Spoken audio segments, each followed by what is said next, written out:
యోగా మనకు నయం చేయలేని వాటిని భరించడానికి మరియు భరించలేని వాటిని నయం చేయడానికి కావలసిన బలాన్ని ఇస్తుంది. అందుకే మన పూర్వులు యోగాను మనకు అందించారు. Yoga gives us the strength to endure what cannot be cured and cure what cannot be endure అని ఆంగ్లంలో కూడా తెలుపుతారు. అందుకే ప్రతినిత్యం యోగ సాధన చేసేటువంటి వారికి ఆ రోగాలను, ఆ బాధలను భరించే బలాన్ని ఇస్తుంది. అలాగే ఆ భరించలేని వాటిని నయం చేసేటువంటి శక్తిని కూడా మనకు ప్రసాదిస్తుంది.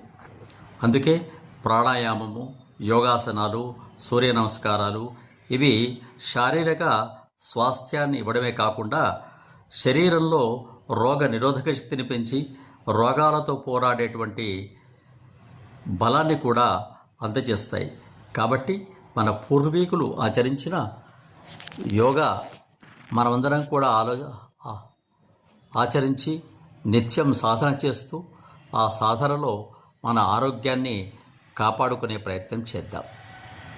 సనాతనమైన మన ఈ యోగా ఇతర దేశాల్లో ప్రాచుర్యం పొందుతూ వారు నిత్య సాధన చేస్తూ యోగా, ధ్యానము వీటి వల్ల ఆరోగ్యాన్ని పొందుతుంటే మనదైన యోగాను మనం నిర్లక్ష్యం చేసి దానివల్ల వచ్చేటువంటి ఫలితాలను అందుకోలేక అనేక రుగ్మతలకు, శారీరక మానసిక రుగ్మతలకు, ఆవేశాలకు లోనై జీవితాలను నరకప్రాయం చేసుకుంటూ ఉన్నాం.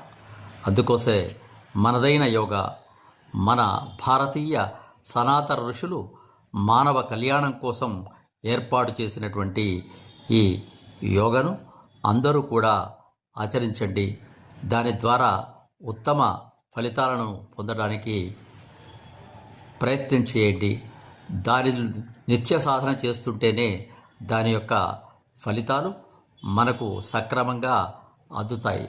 ఏదైనా సాధన చేయుమురా నరుడా, సాధ్యము కానిది లేదురా అంటూ నిత్య ఆనందం కావాలంటే నిత్య సాధన తప్పకుండా మనకు అవసరం.